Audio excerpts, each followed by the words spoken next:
May 25th, 2023. And I made a very tough choice yesterday afternoon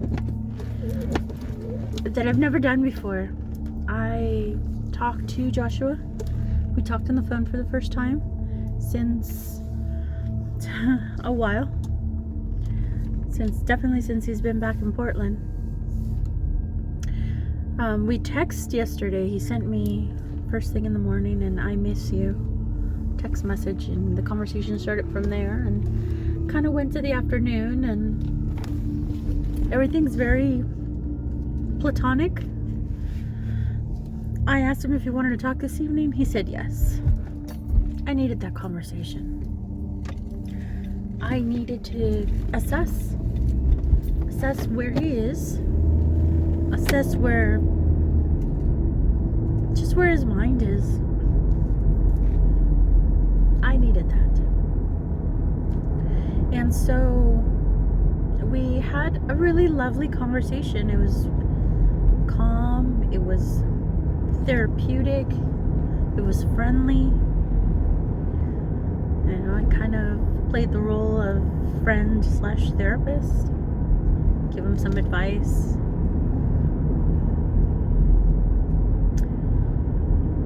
I got nothing from it.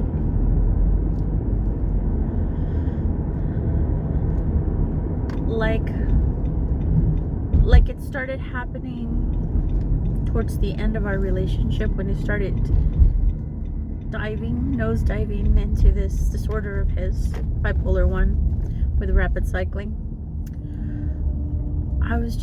My cup was just not being filled, and I was giving and not receiving, and that was the same last night. It was nice to hear the tone of his voice coming back from Jekyll to Hyde.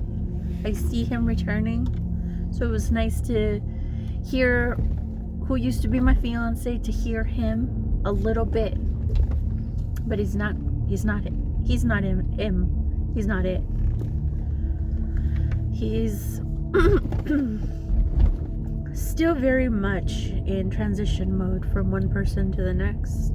Still very much in damage, depressed mode. And so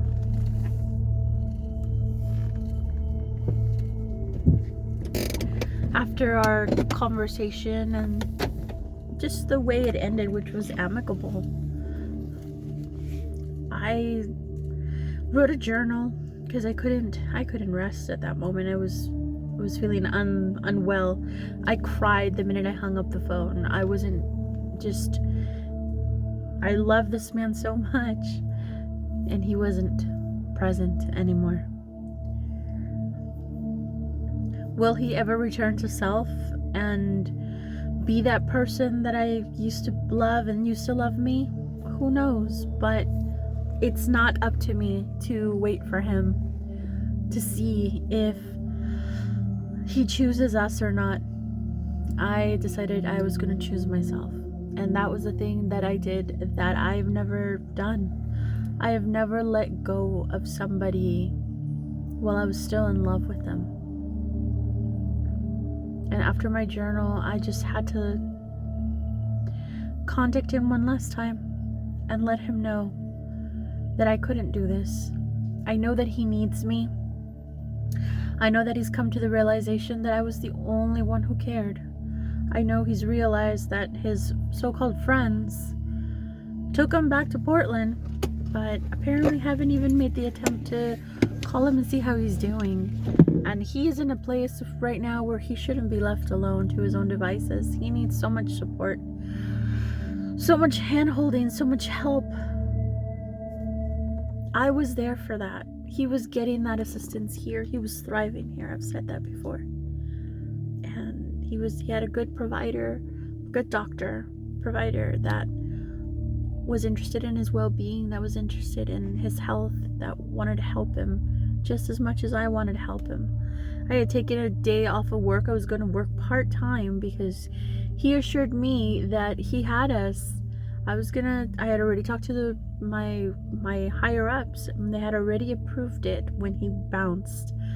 But I was taking that day off so I could be more present for my son's appointments, for his appointments, for my appointments.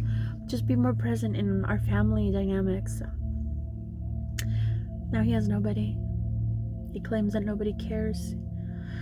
He claims that he's not physically feeling well. He claims that without me, he's not gonna make it too far. And that hurts. It hurts because I love him. It hurts because I want to nurture him. I want to throw him a lifeline. I want to tell him, I got you, baby. But I also feel like in some of the ways he worded things, it makes me feel like he just wants to be with me because he knows that I can and will help him, because he knows I have a good heart, not because he loves me. And I guarantee you that if he had other options, he wouldn't pick me.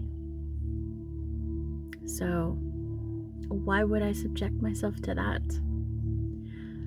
I'm such a good person on the inside and not bad looking on the outside. Why would I put up with that? If our conversation was friendly and nice, but it had no love. It had no, I'm sorry for what I did to you. I can't believe that was me. It had no, I want to do better for us. I want to get better for us. It had nothing. He is trapped in his mind. He's notorious for being very selfish.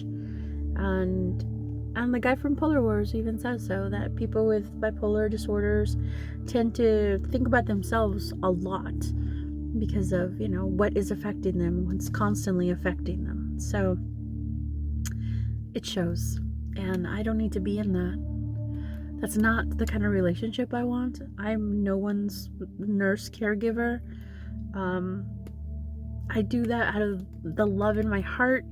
I do that for my partner. I would do that in a heartbeat for the love of my life. But he's no longer the love of my life. I'm no longer his. And yesterday's conversation showed it.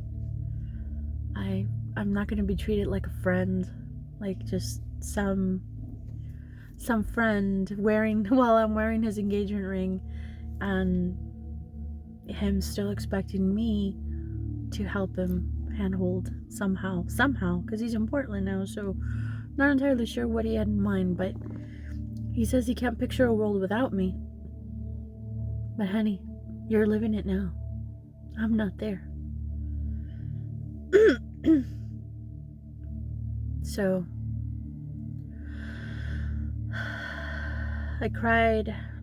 I reminded myself of my self-worth, reminded myself of who I am, and I feel proud of myself, because as much as I love him and would love to be that, he's shown me what he's capable of doing.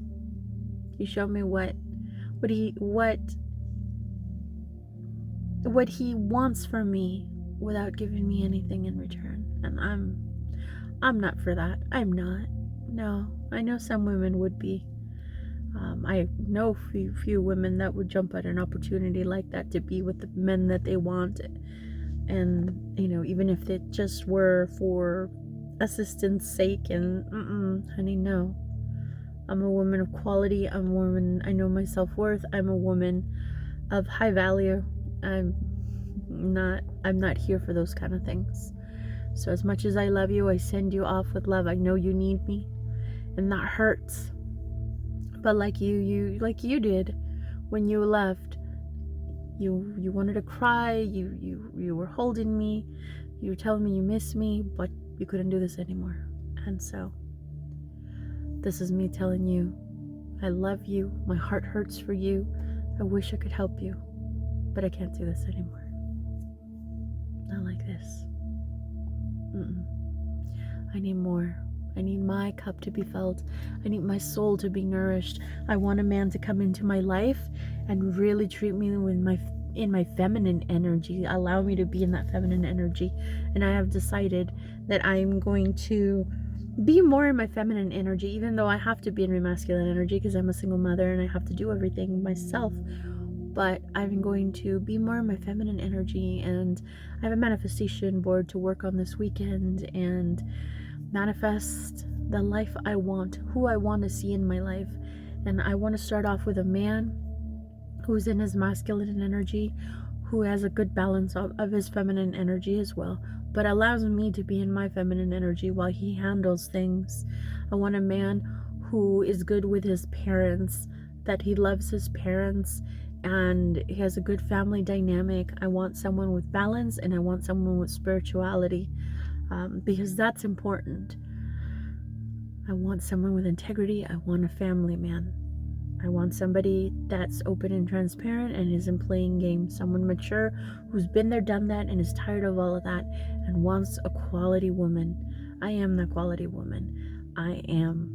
And I'm not going to settle for someone who just wants to use me because I have a kind heart and I love, and I can be the nurturer slash therapist slash patient person in this person's life to use and dispose of when he's all better. I can't do that to myself, and I won't. I love you.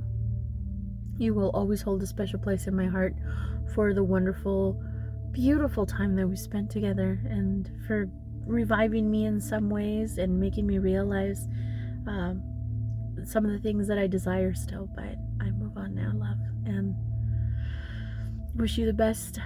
Please thrive. You deserve it. You deserve it, because I know there's a nice guy in there, and you just lost. You're not a bad guy. You've made some really poor choices. Remember that runaway bus analogy that I gave you yesterday? Remember that. It has no brakes, so you are in charge of making sure that you and your support system are there to take over. Stop running over people, love. You deserve to be happy too. And I deserve to be happy. So I move on and voyage into the unknown, and I'm excited about it. I'm confident. I'm worthy of blessings I have yet to know or experience. Mote it be.